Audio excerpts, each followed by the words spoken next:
Hello students, welcome to Affairs Cloud. My name is Vikas Rana.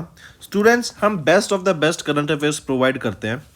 आप हमारी application career cloud को जाके चेक कर सकते हैं, जहां पर आप इजीली आपको वेरियस कोर्सेज देखने को मिलेंगे, क्विजेज अटेम्प्ट करने को मिलेंगी, पीडीएफ्स मिलेंगी जो कि आपकी प्रिपरेशन में बहुत ज़्यादा हेल्प करने वाली हैं।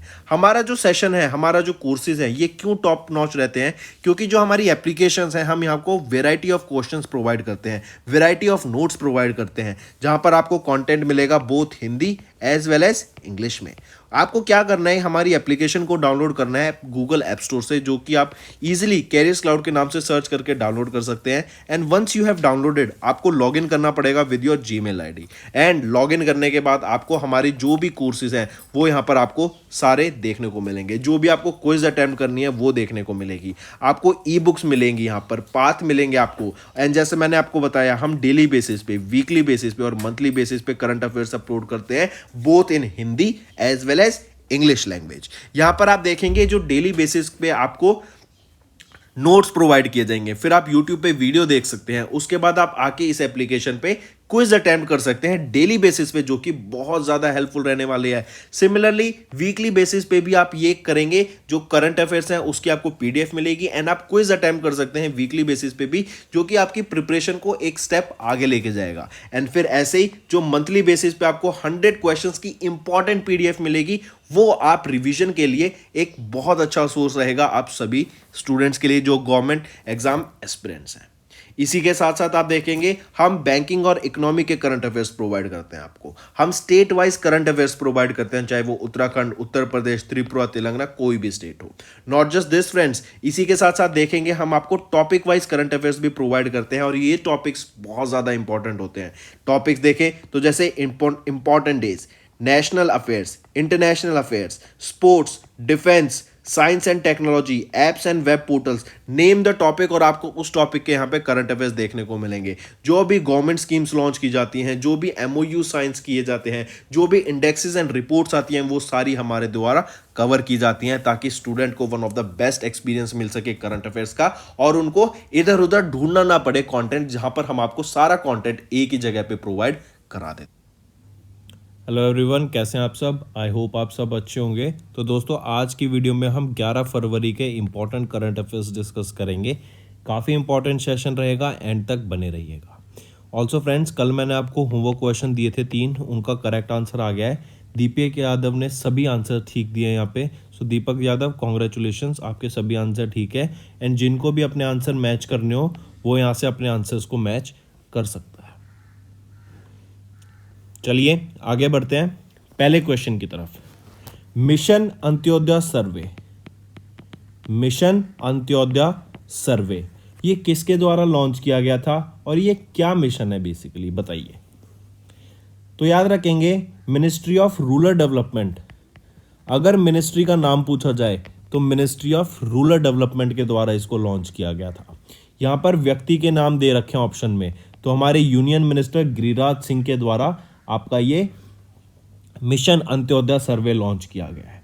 ठीक है, इसके बारे में अभी देखते हैं। याद रखेंगे, यहाँ पे आपका पोर्टल मतलब एक वेबसाइट भी लॉन्च की गई है, एक मोबाइल एप्लीकेशन भी लॉन्च की गई है, और जैसा नाम है मिशन अंत्योदय सर्वे, और ये मिनिस्ट्री ऑफ रूरल डेवलपमेंट के द्वारा लॉन्च किया गया। तो बेसिकली यहाँ पे बात की गई है कि जो आपके रूरल एरियाज है ना, वहाँ पर आपकी प्रोग्रेस कैसी चल रही है, उसके ऊपर ये एक सर्वे लॉन्च करने की बात की गई। मतलब कि आपके रूरल एरियाज में डेवलपमेंट की प्रोग्रेस कैसी है, उसके ऊपर यहाँ पर ये सर्वे करने की बात की गई है। कुछ 2,70,000 आपकी पंचायत में आपका ये सर्वे किया जाएगा, और उसके बेसिस पे डाटा निकाला जाएगा कि कहाँ पर आपने, किस पंचायत में आपका अच्छा काम हो रहा है, किस रूरल एरियाज में खराब काम हो रहा है। इन सभी चीज़ों का यहाँ पे डाटा रिलीज किया जाएगा। ठीक है, तो ये है आपका अंत्योदय सर्वे, मिशन अंत्योदय सर्वे, गिरिराज सिंह के द्वारा लॉन्च किया गया था। मिनिस्ट्री आ जाए तो मिनिस्ट्री ऑफ रूरल डेवलपमेंट, इसी की एक पोर्टल और एक वेबसाइट भी लॉन्च की जा चुकी है। ठीक है, और ये रूरल एरियाज में आपका बेसिकली डेवलपमेंट को, प्रोग्रेस को, इंफ्रास्ट्रक्चर डेवलपमेंट को नोट करने का, उसको सर्वे करने की यहां पे बात की गई। ठीक है, चलिए नेक्स्ट पे आते हैं। नेक्स्ट हम बात करते हैं digital payment was launched by which ministry. ये देखो आपको याद रखना है, हम बात कर रहे हैं यहाँ पे डिजिटल पेमेंट उत्सव की। एक डिजिटल पेमेंट उत्सव किस मिनिस्ट्री के द्वारा लॉन्च किया गया था, क्यों लॉन्च किया गया था? देखो सबसे पहले तो देखते हैं NPCI, national payment corporation of India 2016 में लॉन्च किया गया, हम देख चुके हैं। और इन्हीं का इनिशिएटिव था यूपीआई। यूपीआई क्या है? Unified payment interface. इसके अंदर क्या होता है, आपके पास अगर आपका बैंक अकाउंट आपके फ़ोन नंबर से कनेक्टेड है तो कोई भी दो मोबाइल फ़ोन एक दूसरे के थ्रू अपने बैंक में पैसे भेज सकते हैं। फॉर एग्जांपल आपने बारकोड स्कैन किया ए फ़ोन से, बी फ़ोन से, इन दोनों के जो मोबाइल नंबर हैं वो आपके बैंक अकाउंट से लिंक है, तो ये ईजिली एक दूसरे को पैसे ट्रांसफ़र कर सकते हैं just by scanning the QR code. इससे क्या होगा, ट्रांजैक्शन ईजी बन जाती है, एक तो फिजिकल नहीं रहती, पेपर पे डिमांड खत्म हो जाती है, एंड सारा रिकॉर्ड रहता है कि कहाँ पैसा कितना आया, कहाँ से पैसा कितना गया। ठीक है, और यही एक बहुत बड़ा एडवांटेज रहता है यूपीआई का। ये ब्लैक मनी को एरेडिकेट करने में भी बहुत हेल्प करेगा। और कोई व्यक्ति अगर यूपीआई ऑनलाइन पेमेंट लेता है तो उनको जब वो टैक्स पे करना पड़ता है तो सारा ट्रांजैक्शन उनके सामने होता है कि कितना पैसा आया और कितना पैसा उनका बिजनेस में लगा, तो उसके बेसिस पे वो टैक्स ईजिली पे कर पाते हैं। ठीक है, तो ऐसे ही, और हम जानते हैं यूपीआई की मदद से आपने देखा होगा पिछले 1-2 सालों में इंडिया में जो ट्रांजैक्शंस हैं वो बहुत ज़्यादा बढ़ गई हैं। आप हर शॉप पे देखेंगे तो यूपीआई का आपके पास एक कोड लगा होता है, चाहे वो फ़ोन पे का हो, चाहे वो पेटीएम का हो, चाहे किसी का भी हो, लेकिन वो आपको क्यूआर कोड मिल जाएगा और उसकी मदद से आप इजीली पेमेंट कर पाते हैं। और आप ये देखेंगे कि ये तो हर शॉप पर है इंडिया में। इससे जो नंबर ऑफ ट्रांजैक्शन है इंडिया में बहुत ज़्यादा बढ़ गई हैं, और सबसे ज़्यादा रिकॉर्ड पेमेंट्स अगर ट्रांजैक्शन देखी जाए, ऑनलाइन ट्रांजैक्शन देखी जाए, तो वो कहाँ पर आती हैं? इंडिया में ही आती हैं। इसीलिए आने वाले टाइम में there is a high chance India hub बन सकता है फॉर ऑनलाइन ट्रांजैक्शन। और इंडिया की तो अब पॉपुलेशन भी सबसे ज़्यादा हो गई है, तो इसका भी एडवांटेज मिलता है। ठीक है, तो अभी पूछा जा रहा है डिजिटल पेमेंट उत्सव किस मिनिस्ट्री के द्वारा लॉन्च किया गया था, तो याद रखेंगे ministry of electronics and information and technology के द्वारा ये आपका डिजिटल पेमेंट उत्सव लॉन्च किया गया था। व्यक्ति का नाम पूछ लें तो अश्विनी वैष्णव जी।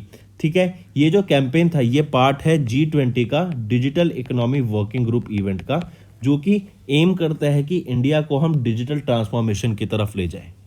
ये आपका 9 फरवरी से लेके 9 अक्टूबर तक कंटिन्यू रहेंगे। इससे डिजिटल ट्रांसफॉर्मेशन से रिलेटेड जो भी इवेंट है वो 2023 9 फरवरी से लेके 2023 9 अक्टूबर तक कंटिन्यू रहेंगे। Number of events and initiatives हमें यहाँ पे देखने को मिलेंगे।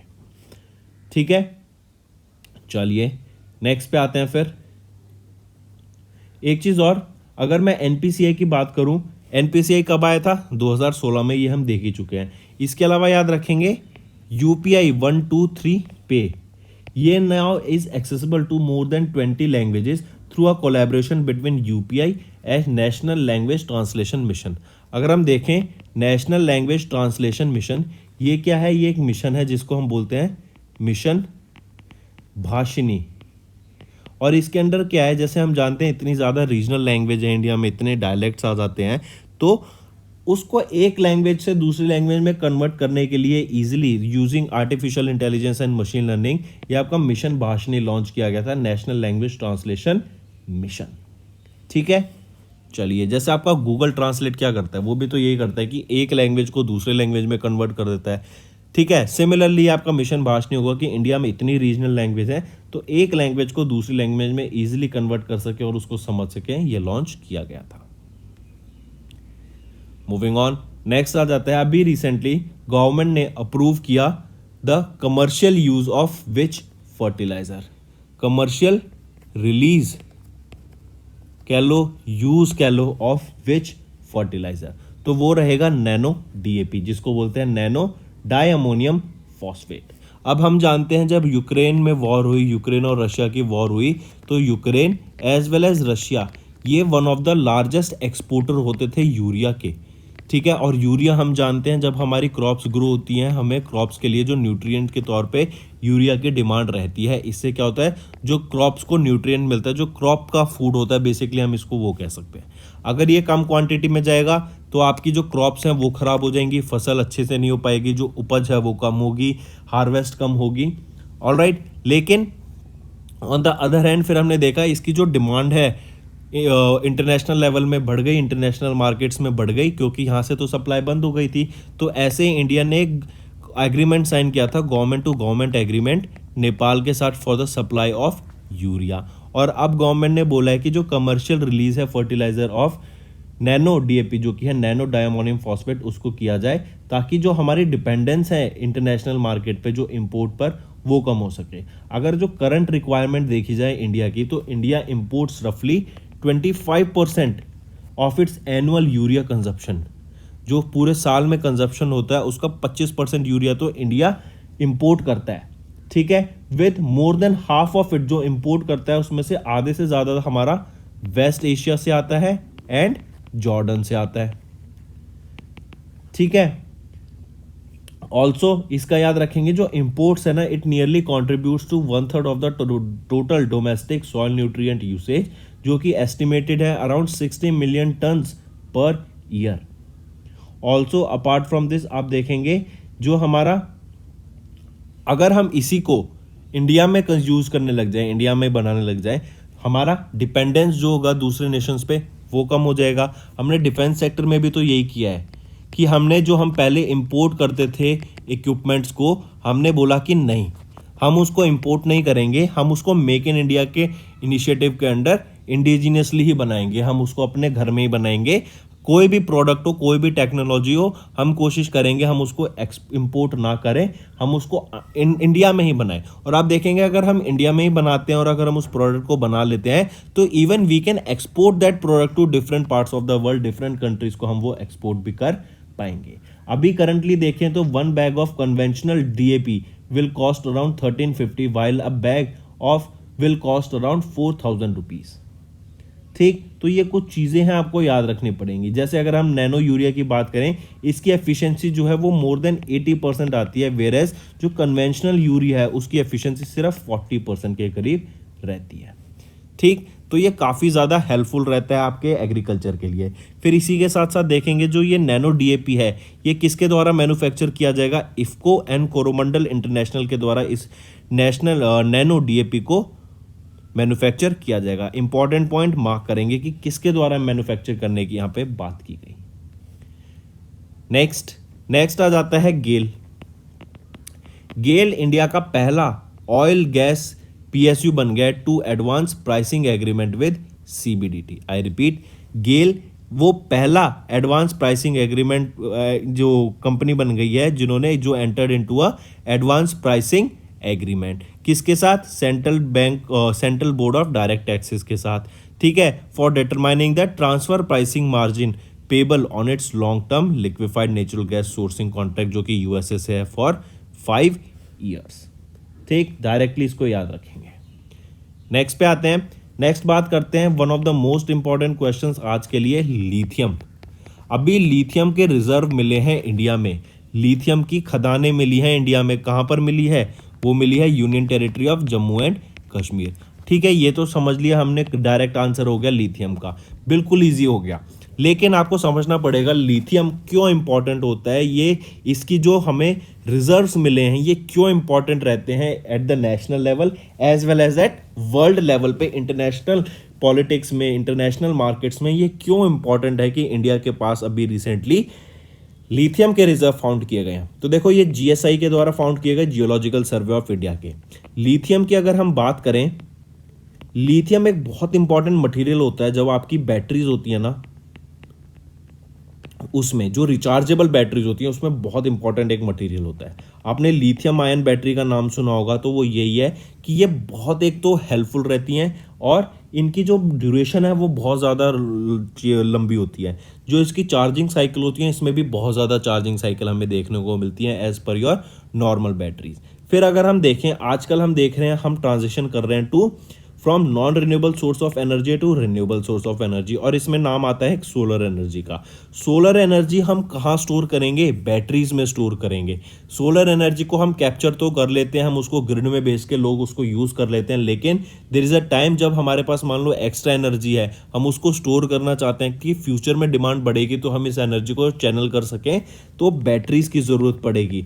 आप देखते हैं इलेक्ट्रिक व्हीकल्स आजकल बहुत ज़्यादा प्रमोट की जा रही हैं, तो इलेक्ट्रिक व्हीकल्स में जो बैटरीज हैं उसमें आपकी लिथियम आयन बैटरीज का यूज़ होगा, लिथियम का यूज़ होगा। तो हम कह सकते हैं कि लिथियम आजकल हर इलेक्ट्रॉनिक्स में यूज़ किया जा रहा है, जैसे आपका स्मार्टफोन हो गया, लैपटॉप हो गया, टैबलेट्स हो गए, आपके ईयरबड्स उनमें बैटरी होती है, वहाँ पे यूज़ किया जाता है। तो हर चीज़ में आपके लिथियम का यूज़ हो रहा है and most of the countries all around the world lithium के पीछे हैं, लिथियम की खदानों को ढूंढते रहते हैं, क्योंकि लिथियम एक बहुत इंपॉर्टेंट सोर्स बन जाता है।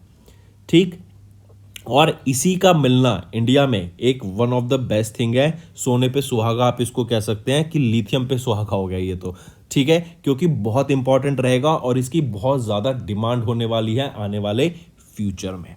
ठीक, तो कहाँ पे मिला ये जीएसआई के द्वारा, जियोलॉजिकल सर्वे ऑफ इंडिया के द्वारा, जम्मू एंड कश्मीर में। फिर इसी के साथ साथ याद रखेंगे, अगर मैं बात करूं जियोलॉजिकल सर्वे ऑफ इंडिया की, तो यहां पर डायरेक्टर जनरल कौन है, वो है एस राजू। फिर अगर मैं बात करूं हेडक्वार्टर कहां पर है, कोलकाता वेस्ट बंगाल में, और 1851 में आपका ये इस्टेब्लिश करा गया था Geological survey of India. Next आ जाता है GQII, जो कि है Global Quality Infrastructure Index. Global Quality Infrastructure Index 2021 के लिए इंडियाज एक्रेडिटेशन सिस्टम की क्या रैंक रही ग्लोबली, तो इंडिया के accreditation system was ranked 5th globally. अब जैसे हम यहाँ पे बात कर रहे हैं एक्रेडिटेशन सिस्टम की, ये बेसिकली क्या है कि क्वालिटी पे बात की गई है।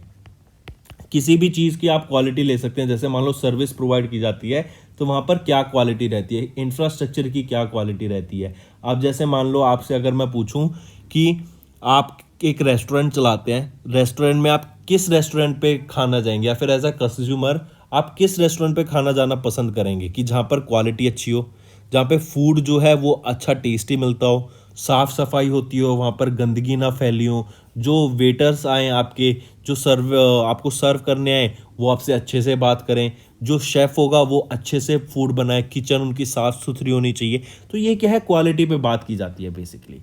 तो सिमिलरली इंडिया में जो सर्विसेज हैं, जो प्रोडक्ट्स लॉन्च किए जाते हैं, जो इंफ्रास्ट्रक्चर है, वो उसके स्टैंडर्ड्स क्या हैं उनको ध्यान में रखते हुए इंडिया एक्रेडिटेशन सिस्टम की क्या रैंक रहेगी, 5th रैंक रहेगी in this global Quality Infrastructure index. ठीक है, फिर यहीं पे अगर मैं बात करूं, फर्स्ट पोजीशन पे आ जाता है जर्मनी, सेकंड पोजीशन पे आ जाता है United states of America, third पे आ जाता है चाइना, और हमारा ऐसे ही 5th पोजीशन पे आ जाता है India in this global Quality Infrastructure index, और ये 2021 के लिए लॉन्च किया गया था। ठीक है, तो यहां देख सकते हैं National Accreditation System of India under the Quality Council of India was ranked 5th globally in the Global Quality Infrastructure Index. Next आ जाते हैं आपके multi cap fund. Bank of India के द्वारा ये मल्टी कैप फंड लॉन्च किया गया था, bank of India multi cap fund, ये इनके इन्वेस्टमेंट मैनेजर्स प्राइवेट लिमिटेड के द्वारा लॉन्च किया गया था, और यहाँ पर स्मॉल, मीडियम और लार्ज कैप इक्विटीज में इन्वेस्ट करने की बात की गई, ताकि जो अपना पोर्टफोलियो है उसको एनहेंस किया जा सके, डाइवर्सिफाई किया जा सके इन द लॉन्ग टर्म। ठीक है, और ये जो मल्टी कैप फंड है, ये स्कीम जो रहेगी किसके द्वारा मैनेज की जाएगी, नितिन गौसार के द्वारा इसको मैनेज किया जाएगा। 10 फरवरी से लेके 24 फरवरी तक ये आपका सब्सक्रिप्शन एनएफओ का वैलिड रहेगा। ठीक है, और इसी के साथ साथ 25% minimum of the 25% of the total assets will be allocated in large, mid and small cap companies. फिर अगर मैं बात करूं bank of India Investment Managers Private limited की, सीईओ कौन रहेंगे यहाँ पर, वो है मोहित भाटिया। हेडक्वार्टर्स कहाँ रहेगा, मुंबई महाराष्ट्र में। नेक्स्ट यहाँ पर आप देख सकते हैं bank of India multi cap fund ये लॉन्च किया गया। ये एनएफओ आपका वैलिड रहेगा 10 फरवरी से 24 फरवरी तक, और नितिन गोसार के द्वारा इसको मैनेज किया जाएगा। एंड ये रहेगा ताकि जो इन्वेस्टर्स का मनी है उसको डाइवर्सिफाई किया जा सके across large, mid and small cap market entities. ठीक है, ताकि इक्विटी में पैसा लगाया जा सके। इक्विटी में इन्वेस्ट करना थोड़ा रिस्की होता है और जो आपका डेप्ट होता है उसमें थोड़ा कम रिस्की होता है। ठीक है, तो ऐसे ही आपका पोर्टफोलियो बनाने की यहाँ बात की गई। नेक्स्ट पे आते हैं। नेक्स्ट बात करते हैं एशियन डेवलपमेंट बैंक की। एशियन डेवलपमेंट बैंक ने अभी 130 मिलियन डॉलर का लोन प्रोवाइड कराने की बात की गई। किस सेक्टर को? इन हिमाचल प्रदेश। तो याद रखेंगे हिमाचल प्रदेश में हॉर्टिकल्चर सेक्टर को बढ़ावा देने के लिए, इसमें बूस्ट लाने के लिए, इंप्रूवमेंट लाने के लिए 130 मिलियन डॉलर का लोन अप्रूव किया गया एशियन डेवलपमेंट बैंक के द्वारा। हॉर्टिकल्चर सेक्टर होता है आपका फ्लावर, फ्रूट्स एंड वेजिटेबल्स की प्रोडक्शन से रिलेटेड। ठीक है, तो इनमें बढ़ावा लाने के लिए फिर जैसे आगे हो गया, ये हम कह सकते हैं ये क्या हो गया आपका एग्रीकल्चर से। एग्रीकल्चर में फिर आपका देखेंगे तो वाटर सेक्टर भी इंप्रूव होगा कि प्रॉपर वाटर आए, प्रॉपर बिजली आए।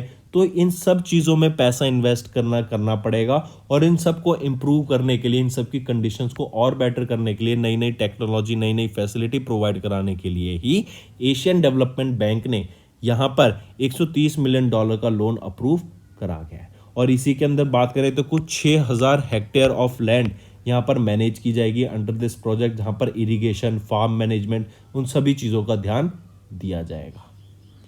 अगर मैं एशियन डेवलपमेंट बैंक की यहाँ पर बात करता हूँ तो आपके प्रेसिडेंट कौन रहेंगे? मत्सुगु असाकावा। इस्टेब्लिश कब किया गया था? 1966 में इस्टेब्लिश किया गया था। कितने मेंबर नेशंस हैं यहाँ पर? 68 मेंबर नेशंस है। और हेडक्वार्टर कहाँ रहेगा? मनीला, फिलीपींस में।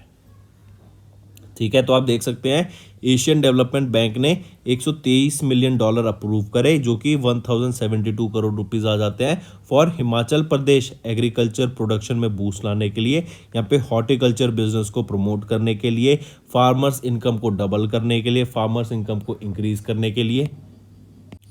चलिए नेक्स्ट पे आते हैं। नेक्स्ट हम बात करते हैं कर्नाटका गवर्नमेंट का DCTE, जो कि है department of collegiate and technical education. इन्होंने अभी recently Samsung semiconductor India research के साथ टाई अप किया, जो कि एक सब्सिडरी है सैमसंग इलेक्ट्रॉनिक्स का। और ये जो MOU साइन किया है ना, बेसिकली किस लिए किया गया है कि इनोवेटिव लैब्स को सेटअप किया जाए। ये जो इनोवेटिव लैब्स होगी ना, ये आप ऐसे समझिए यहाँ पर क्या होगा, आपके इंडस्ट्री से रिलेटेड IoT होती है internet of things. Internet of things में आ जाता है आपका, जैसे आप मान लो रिमोट से अपने टीवी को अपना इन्हें वो करते हैं, चलाते हैं, फिर रिमोट से ही आप अपना AC ऑन करते हैं, ऑफ करते हैं, उसको यूज़ करते हैं। जैसे आपके रिमोट कंट्रोल कार्स होती थी तो वो क्या था, रिमोट से डायरेक्टली आप उसको यूज़ कर सकते हैं। तो ऐसे ही आप अपने इंडस्ट्री IoT थिंग्स को लाने के लिए कि आप कैसे अलग अलग चीज़ों में IoT को यूज़ कर सकते हैं, फिर आर्टिफिशियल इंटेलिजेंस की मदद से आप क्या क्या नई टेक्नोलॉजी को इम्प्लीमेंट कर सकते हैं, ला सकते हैं, मशीन लर्निंग की मदद से। तो इन सभी चीज़ों के लिए, और यहाँ पर क्या बेसिकली एक लैब होगी, तो वेरियस इक्विपमेंट्स होंगे, नई नई टेक्नोलॉजी होंगी। उस टेक्नोलॉजी को हम कहाँ कहाँ चेंज करके क्या क्या रेवोल्यूशनल ला सकते हैं, किस किस चीज़ों में हम बात कर सकते हैं, नए नए इनोवेशंस की यहाँ पे बात की जाएगी। इसीलिए DCTE ने अभी सैमसंग के SSIR के साथ एक MOU साइन किया, ताकि artificial intelligence, industrial, IoT, internet of things lab को सेटअप किया जा सके इन गवर्नमेंट पॉलिटेक्निक्स। ठीक है, this project will cost around 1.52 crore rupees and will also include setting up of artificial intelligence labs in the least 2 institutions. Next कह रहे हैं कि फाइजर के द्वारा भी किन को additional director and managing director appoint किया गया है फाइजर लिमिटेड का। वो रहेंगी मीनाक्षी नेवातिया। ठीक है, काफ़ी इंपॉर्टेंट, याद रखेंगे। इनको 5 साल के लिए ये अपॉइंट किया गया है। 3 अप्रैल 2023 से इनका टर्म पीरियड स्टार्ट हो जाएगा। ये किनको रिप्लेस करेंगी? एस श्रीधर को ये रिप्लेस करेंगी to be the new additional director and managing director of Pfizer, और 5 साल के लिए इनको अपॉइंट किया जाएगा। फिर मीनाक्षी नेवातिया की बात करें, ये एक्सपीरियंस है इन्हें मोर देन 30 ईयर्स का of consulting leadership with top companies including McKinsey company, Novartis Pharmaceuticals, Stryker Corporation, इन सभी के लिए और इसी के अलावा इनको थाईलैंड, स्पेन, इंडिया, इन सभी मार्केट्स का भी आइडिया है कि यहाँ पे कैसे काम होता है, क्योंकि इन्होंने मोर देन 8 कंट्रीज जो कि developed as well as developing countries हैं उनमें काम किया हुआ है। तो याद रखेंगे फाइजर लिमिटेड की कौन नई additional director and managing director बनी है, वो है मीनाक्षी नेवातिया जी। इनको 5 साल के लिए अपॉइंट किया गया है। 3 अप्रैल से इनका टर्म पीरियड स्टार्ट हो जाएगा और ये किनको रिप्लेस करेंगी, एस श्रीधर को ये रिप्लेस करेंगी। नेक्स्ट पे आते हैं। नेक्स्ट हम बात करते हैं अभी सीसीआई के द्वारा कुछ एक्विजिशंस और मर्जर हुए हैं, वो देख लेते हैं। तो 3 इंपॉर्टेंट मैंने यहाँ पे लिखे हुए हैं, बाकी आप अपनी पीडीएफ से पढ़ सकते हैं। सीसीआई क्या है, कंपटीशन कमीशन ऑफ इंडिया। तो जैसे इनके द्वारा जो मर्जर्स हुए वो देखते हैं। पहला है acquisition of 100% equity and preference shares of Lanco Anpara Private Power Limited. किसके द्वारा एक्वायर किया गया, Mega Engineering and Infrastructure Limited के द्वारा। फिर इंटरनल रीस्ट्रक्चरिंग की बात करें तो it involve a certain subsidiaries of Kemed Private Limited. फिर acquisition of 20% equity shares of the Kemed by Shobhana Kamineni through Prime Time Logistics Technology Private Limited. बाकी 2-3 आप अपनी पीडीएफ से पढ़ सकते हैं। नेक्स्ट पे आते हैं। नेक्स्ट बात करते हैं नॉट अलीबाग, अलीबाबा। अलीबाबा ने अभी अपना एंटायर स्टेक किस कंपनी को बेच दिया है और वो एग्जिट कर गए हैं फ्रॉम इंडियन मार्केट। देखो पहले अलीबाबा के पास 6.26% का इक्विटी था इन पेटीएम। इन्होंने 3.1% इक्विटी अपना जनवरी 2023 में सेल कर दिया टू पेटीएम, बेच दिया था। ठीक है, अब और वो तब कितने में बेचा था, तब इन्होंने बेचा था $125 मिलियन की ब्लॉक सेल हुई थी उसके लिए। फिर अभी रिसेंटली इन्होंने 3.16% अपने इक्विटी, जो कि आ जाते हैं 2.1 करोड़ शेयर्स के करीब, इन्होंने इतना परसेंट भी अपना सेल कर दिया है टू पेटीएम। ठीक है, अलीबाबा के फाउंडर कौन है, जैक मा। ऑलराइट, तो इन्होंने अपना एंटायर स्टेक पेटीएम को सेल कर दिया है एंड अभी ये एग्जिट कर गए हैं फ्रॉम इंडिया। इवन अगर अलीबाबा की बात करें, इन्होंने अपना स्टेक इन जोमेटो सेल कर दिया था अर्लियर और अब यहां से भी ये एग्जिट कर रहे हैं। बिग बास्केट से भी इन्होंने एग्जिट कर दिया था अपना शेयर। तो अब पेटीएम के पास ही इनका शेयर, और पेटीएम की जो पेरेंट कंपनी है 197 कम्युनिकेशन लिमिटेड, उनके साथ ये ब्लॉक ट्रांजैक्शन डील हुई। और जो ये 3.16% इन्होंने अभी बेचा अपना एंटायर स्टेक, वो कुछ बेचा है कितने करोड़ के लिए, 13,600 करोड़ रुपए की लागत से इन्होंने अपना ये शेयर बेचे फॉर 3.16% ऑफ द कंपनी। चलिए, अगर मैं बात करूं पेटीएम की, पेटीएम के चीफ एग्जीक्यूटिव ऑफिसर कौन रहेंगे, वो है विजय शेखर शर्मा। हेडक्वार्टर कहाँ पर रहेगा, नोएडा उत्तर प्रदेश में। कब इस्टेब्लिश किया गया था, 2010 में। और अलीबाग ग्रुप होल्डिंग लिमिटेड की मैं बात करूं तो चीफ एग्जीक्यूटिव ऑफिसर कौन रहेंगे, वो है डैनियल जेंग। और हेडक्वार्टर कहाँ पे रहेगा इसका, हांगजू चाइना। और ये इस्टेब्लिश कब की गई थी, 1999 में इसको इस्टेब्लिश करा गया था। मूविंग ऑन, इसरो ने अभी रिसेंटली 3 सैटेलाइट्स को लॉन्च किया है श्रीहरिकोटा से, जिसका नाम रहेगा स्मॉल सैटेलाइट लॉन्च व्हीकल की मदद से। ठीक है, अब पूछा जा रहा है कौन से एडिशन का small satellite launch vehicle launch किया गया था, तो ये 2nd एडिशन लॉन्च किया गया था। अगर आपको याद हो, स्मॉल सैटेलाइट लॉन्च व्हीकल ये आपका पहले भी लॉन्च किया गया था, आज़ादी सेट को इसने लेके गए थे ये स्पेस में, लेकिन वो एक फेलियर मिशन रहा था। ठीक है, और अब फिर से 3 सैटेलाइट्स को यहाँ पे लॉन्च किया गया, इसरो के द्वारा लॉन्च किया गया using small satellite launch vehicle, और ये 2nd एडिशन रहेगा इसका, ये आपको याद रखना है। इसी के साथ साथ आपको याद रखना है जो 3 सैटेलाइट लॉन्च की गई हैं, वो है एक तो इसरो की earth observation satellite O7 EOS-7, दूसरी 2nd एडिशन ऑफ आज़ादी सेट एंड जोनस JANUS-1। अगर पूछा जाए कहाँ से लॉन्च किया गया, तो सतीश धवन स्पेस सेंटर जो कि श्रीहरिकोटा आंध्र प्रदेश में है, वहाँ से इसको लॉन्च किया गया। जो 3 सैटेलाइट रहेंगे उनका वेट रहेगा 175.2 kg और इनको 450 किलोमीटर सर्कुलर ऑर्बिट में लॉन्च करने की यहाँ पे बात की गई थी। ठीक है, इसरो की अगर मैं बात करूं तो इसरो के चेयरमैन कौन है, एस सोमनाथ। बेंगलोर कर्नाटका में इनका हेडक्वार्टर है और 1969 में इसको इस्टेब्लिश करा गया था। मूविंग ऑन, नेक्स्ट बात करते हैं ऑब्यूटरी की। तो अभी recently Oscar and Grammy winning American composer Burt Bacharach का रिसेंटली निधन हो गया। आप इनको पिक्चर में देख सकते हैं, ठीक है। ब्रूट का रिसेंटली निधन हुआ। ये 3 बार ऑस्कर इन्होंने जीता, एक बार 1982 में और 2 बार 1970 में। 8 बार ग्रैमी ये जीत चुके हैं। ठीक, इनका भी रिसेंटली निधन हो गया लॉस एंजलिस कैलिफोर्निया में 94 की एज में। 1928 में कैंसस सिटी मिसूरी में इनका जन्म हुआ था इन यूएसए। नेक्स्ट हम बात करते हैं एक बुक की जो है a chronicle of central command सावधान के नाम से। ठीक है, इस बुक को भी रिलीज किया गया मनोज पांडे जो कि है चीफ ऑफ आर्मी स्टाफ, और इस बुक को ऑथर किया गया था lieutenant general Vivek Kashyap and Vikram D'Souza के द्वारा न्यू दिल्ली में। ठीक, इस बुक को डिजाइन एंड प्रोड्यूस किया गया है टाइम्स ग्रुप के द्वारा जो कि एक मीडिया कंपनी रहेगी। And the book is a compilation of and documentation of the proud heritage and transitions with deep research and creativity। ये बुक हाईलाइट करती है central command unique status with army as well as its role and growing importance over the previous 60 years. ठीक है, तो याद रखेंगे ये book है the chronicle of central command सावधान, किसके द्वारा ऑथर की गई? Lieutenant general Vivek Kashyap and Vikram D'Souza के द्वारा ऑथर की गई और रिलीज की गई मनोज पांडे जी के द्वारा। नेक्स्ट है when do we observe world pulses day. World pulses day आपका कब ऑब्जर्व किया जाता है अक्रॉस द ग्लोब? 10 फरवरी को ऑब्जर्व किया जाता है। पल्सिस जो होती हैं ये लेग्यूमिनस प्लांट्स होते हैं, बेसिकली बोले तो ये नाइट्रोजन फिक्सेशन के काम आती है इनटू द सॉइल। और अगर हम बात करें डाइट में तो ये प्रोटीन्स प्रो का रिच सोर्स होती है इंडिया, ठीक है, ह्यूमंस के लिए प्रोटीन्स का रिच सोर्स होती है। ऑलराइट, वर्ल्ड पल्सिस डे 10 फरवरी को हम इसको ऑब्जर्व करते हैं।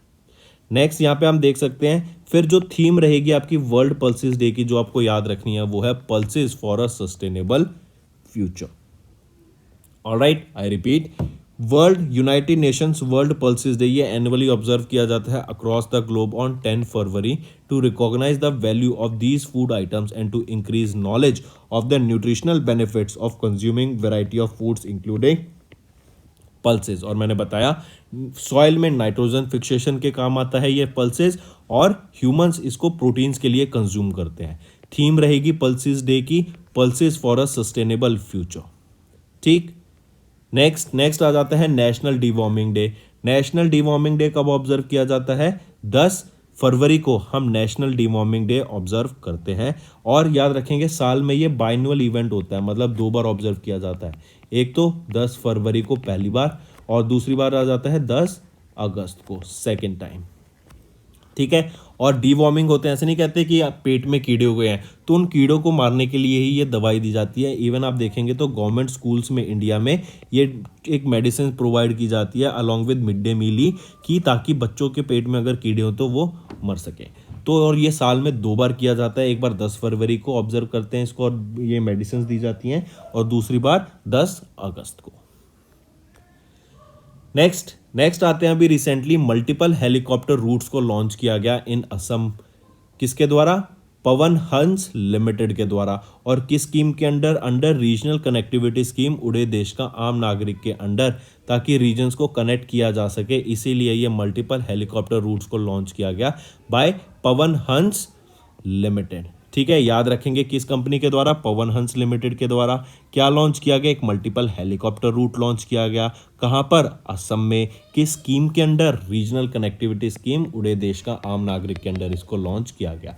अगर यहाँ पे कनेक्टिविटी की बात करें तो डिब्रूगढ़ से जोरहट, तेजपुर, गुवाहाटी, फिर तेजपुर, फिर जोरहट और फिर डिब्रूगढ़ रहेगा, ये आपका नेटवर्क रहेगा। तो दोस्तों ये था हमारा आज का सेशन। अब आ जाते हैं क्विक रिवीजन पे। मिनिस्ट्री ऑफ रूरल डेवलपमेंट के minister union minister Giriraj Singh ने लॉन्च किया मिशन अंत्योदय सर्वे। ये आपका पंचायत एरियाज में जो रूरल एरियाज है वहाँ पर कितनी डेवलपमेंट हुई है उसके बारे में, उसकी प्रोग्रेस के बारे में है। अश्विनी वैष्णव ने लॉन्च किया digital payment Utsav to promote digital transformation. Government of India ने अप्रूव किया commercial release of nano DAP को। गेल ये became India's first oil gas PSU to sign advance pricing agreement with CBDT. GSI geological survey of India ने discover किया lithium reserves को for the first time in Jammu and Kashmir. फिर global quality की बात करें तो इंडिया का एक्रेडिशन सिस्टम की क्या रैंक रही? 5th, और टॉप पर किसका रहा, किस कंट्री का रहा? जर्मनी का। Bank of India multi cap fund launch किया गया Bank of India Investment Managers Private Limited के द्वारा। एशियन डेवलपमेंट बैंक ने अप्रूव किया $130 million loan for horticulture sector in Himachal Pradesh. ठीक, फिर आ जाते हैं कर्नाटका के DCTE एंड सैमसंग SSIR, इन्होंने एक MOU साइन किया to set up artificial intelligence industrial IoT lab in government polytechnics. Pfizer limited की बात करें, इन्होंने मीनाक्षी नेवातिया को अपॉइंट किया as the additional director and managing director. CCI ने अप्रूव किया merger and acquisition of various entities 9 फरवरी को। अलीबाबा की बात करें, अलीबाबा ने अपना entire stake of 3.16% equity Paytm में बेच दिया और इससे पहले 3.1% भी बेचा था जनवरी मंथ में। इसरो ने लॉन्च किया SSLV small satellite launch vehicle का सेकेंड एडिशन, 3 सैटेलाइट्स को स्पेस में ले गया using the Satish Dhawan space centre, जो कि श्रीहरिकोटा आंध्र प्रदेश में है। Oscar and Grammy winning American composer Burt, इनका रिसेंटली निधन हो गया। फिर जनरल मनोज पांडे, इन्होंने टाइम्स ग्रुप बुक को रिलीज किया, वो है a chronicle of central command Samadhan. World pulses day की बात करें तो 10 फरवरी को ऑब्जर्व किया जाता है। नेशनल डीवॉर्मिंग डे की बात करें तो 10 फरवरी को ऑब्जर्व किया जाता है। फिर अभी रिसेंटली मल्टीपल हेलीकॉप्टर रूट्स को लॉन्च किया गया असम में अंडर RCS उड़ान, उड़े देश का आम नागरिक, और ये पवन हंस लिमिटेड के द्वारा ये फैसिलिटी लॉन्च की गई थी। तो दोस्तों ये था हमारा सेशन। अब आ जाते हैं आपके होमवर्क पर। पहला, national research foundation is an autonomous agency that comes under the aegis of which ministry. Second, international day of zero tolerance for female genital mutilation कब ऑब्जर्व किया जाता है। थर्ड, निसार, ये एक अर्थ ऑब्जर्वेशन सैटेलाइट है जो कि जॉइंटली डेवलप किया गया है by ISRO and which other countries space agency. तो ये 3 आपके होमवर्क क्वेश्चंस रहेंगे फ्रेंड्स। आई होप आपको असाइनमेंट समझ आ गया। वीडियो पसंद आई तो वीडियो को लाइक कर दें एंड कमेंट करके ज़रूर बताएं आपके क्या व्यूज़ रहेंगे ऐसे सेशन पे। अगर आप चाहते हैं ये सेशन हम कंटिन्यू रखें तो कमेंट करके ज़रूर बताना। Your feedback is really valuable. So that's all for the day friends. Thank you and have a nice day. That's all for the day friends. ये हमारी वीडियो थी। आई होप आपको वीडियो पसंद आई होगी। इसी के साथ साथ फ्रेंड्स आप हमारे यूट्यूब चैनल को सब्सक्राइब कर सकते हैं, आप टेलीग्राम चैनल पे जाके हमें फॉलो कर सकते हैं। एंड इसी के साथ साथ अगर आपको कोई भी प्रॉब्लम आ रही है या तो पेमेंट में या हमारे कोर्सेज के साथ, तो आप हमें कांटेक्ट कर सकते हैं एट द नंबर 7677333862, या फिर आप हमारी मेल आईडी पे हमें मेल कर सकते हैं and I will make sure कि आपकी जो प्रॉब्लम है उसको जल्दी से जल्दी सॉल्व किया जाए। इसी के साथ साथ आप हमारे इंस्टाग्राम हैंडल affairscloud_official को फॉलो कर सकते हैं। कोड और याद रखना, वो है विकास 10। अगर आपको 10% का एक्स्ट्रा डिस्काउंट चाहिए तो आप विकास 10 का कोड यूज कर सकते हैं। आपको क्रैक 10 के अलावा 10% का डिस्काउंट यहां पे मिलेगा। और इसी के साथ साथ अगर आपको कोई भी इश्यू आ रहा है हमारी एप्लीकेशन से रिलेटेड, वेबसाइट से रिलेटेड, या आपका कोर्स परचेज नहीं हो रहा, या आपका कोर्स परचेज हो गया, पैसे कट गए हैं, या कोई भी इशू आ रहा है, तो आप हमें कॉन्टैक्ट कर सकते हैं एट द नंबर 9677333862, या फिर आप मेल कर सकते हैं support@affairscloud.com पे। एंड आई मेक श्योर हमारा रिप्रेजेंटेटिव आपको जल्दी से जल्दी आपको रीच करेगा एंड आपकी प्रॉब्लम को सॉल्व करेगा। That's all for the day, friends. I hope you enjoyed the session and you can follow us on the YouTube channel, as well as apart from YouTube channel you can go and follow us at Affairs Cloud Telegram channel. And if you have any queries related to the content or the of courses offered to you or the payment which you did on the application, you can contact us on the number provided, that is 7677333862. Apart from this friends, you can follow us on the Facebook as well as on Instagram handle, that is affairscloud_official. In the end friends, if you use a code that is Vikas10, you will be getting an additional extra 10% discount by using this code Vikas10. Also, if you have any problem regarding the course purchase, any problem regarding to our application, you can contact us on the mobile number, that is 9677333862. And if you want to mail us, you can also mail us on support@affairscloud.com, and I assure you that our representative from us will be contacting you soon and resolving your issue.